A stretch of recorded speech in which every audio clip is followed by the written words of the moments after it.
All right, let's finish up now chapter 5 from Adorno to Bourdieu and ideology, of course. And we're looking at Pierre Bourdieu. Now, we finished up with last lecture with Adorno, or sorry, I mean Althusser's work, and that ideology is the birthplace of subjects, right? So it's not that ideology comes filtered through consciousness like a subject has existence and a consciousness and the ideology filter. No, the ideology is actually part of the building of the subject, in all its lived relations. It's right there, completely at an unconscious level, and of course, it's not clear how we'd ever really critique that or how to know that if that's how deep it went. Bourdieu's a little different. He's not quite on the same sort of grandiose scale that we find in Althusser. He's a little bit more limited. He's more interested in the small sort of aspects of ideology, and it's not completely a central term for him, ideology that is. He has another term, the habitus, or the habitu, probably habitus is better pronunciation. Well, that's a key thing for Bourdieu. And what is it? Well, basically, it's the inculcation in people of a set of durable dispositions.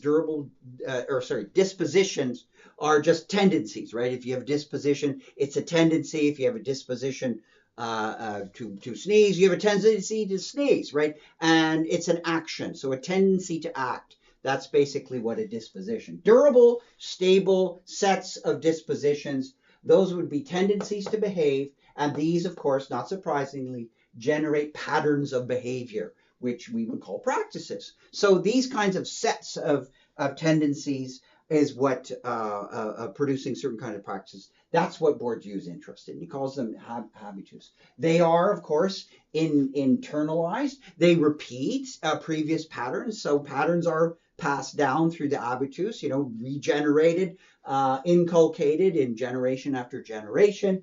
And he likes to say that they turn history into nature, that history engenders all kinds of social circumstances that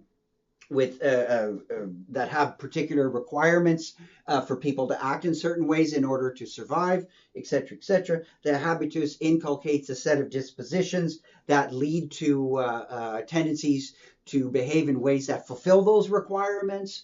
And so that something that was totally historically created as a set of social circumstances with requirements become internalized in the habitus into stable patterns of behavior.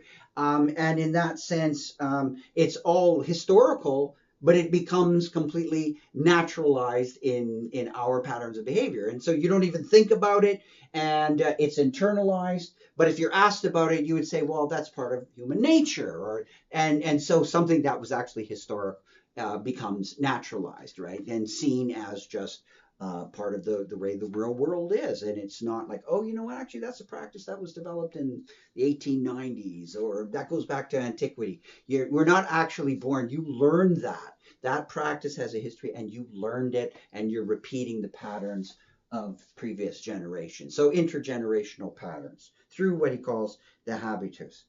And a neat thing that he says, which is interesting, and you hear this said in various ways today, that the recognition of legitimacy and naturalness, right, through in this habitus, is actually a misrecognition, right, of arbitrariness. So the original historical thing was arbitrary, because if you ran the clock back and you ran the world history over again, you get different circumstances and social conditions, and so you would get a different habitus, and you would get different patterns of durable dispositions, etc., that would be internalized and all that. And that history, shall we call it the alternative, rerunning of the world history, that would be seen as natural. And so what we've got are different patterns that are created by the particular historical circumstances that come to be seen as natural and not arbitrary. So they come to be recognized as legitimate and natural, and sort of we're not recognizing them that they in fact were arbitrary, because they could have been different. All right, now This also, the habitus combines the subjective and the objective. You know, the subjective, we feel how we feel about things becomes in line through the habitus of what circumstances demand. So it kind of is, you just feel in accordance with what is demanded of you. So it feels, again, that's all part of this natural kind of feeling. So the habitus can put together the subjective and the objective. You feel that what is required of you is what is right, and that's what you want to do. So you can't even think really outside it. Society or social life contains a number of these. Again, it's the small scale thing that he's interested in.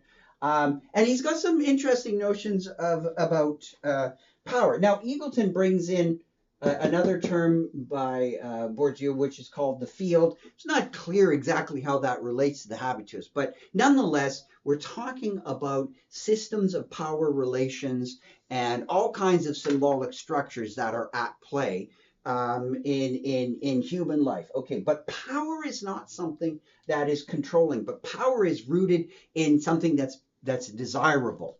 And in this sense, these systems, they're all regulated by unspoken rules, and they operate along what Bourdieu calls symbolic violence. This it's very subtle. It's not even recognized as a mode of violence. He thinks it is, and he gives an example. In the field of education, right?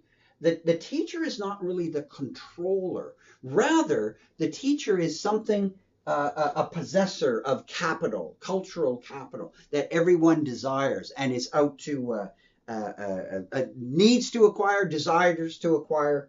And in that sense, the education system reproduces systems of domination by this redistribution of cultural capital. So, people have these positions of power and desirability of their cultural capital, and students come in and they gain it, and then they turn, like I did at one time, I was acquiring it, and then according to this kind of thinking, I have it now, and then I dole it out, and students eventually get it, and then they duplicate these same things just like I have. That's sort of the idea of the notion of, again, repeating patterns. All right.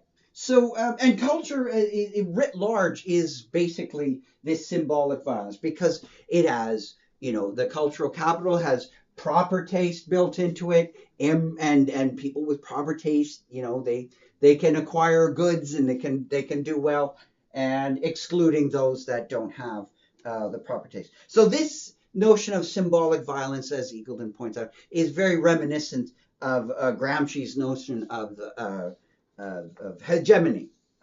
All right. Okay. So that just kind of scratches the surface of chapter 5, gives you an overview of all this kind of thinking on ideology from Adorno to Bourdieu.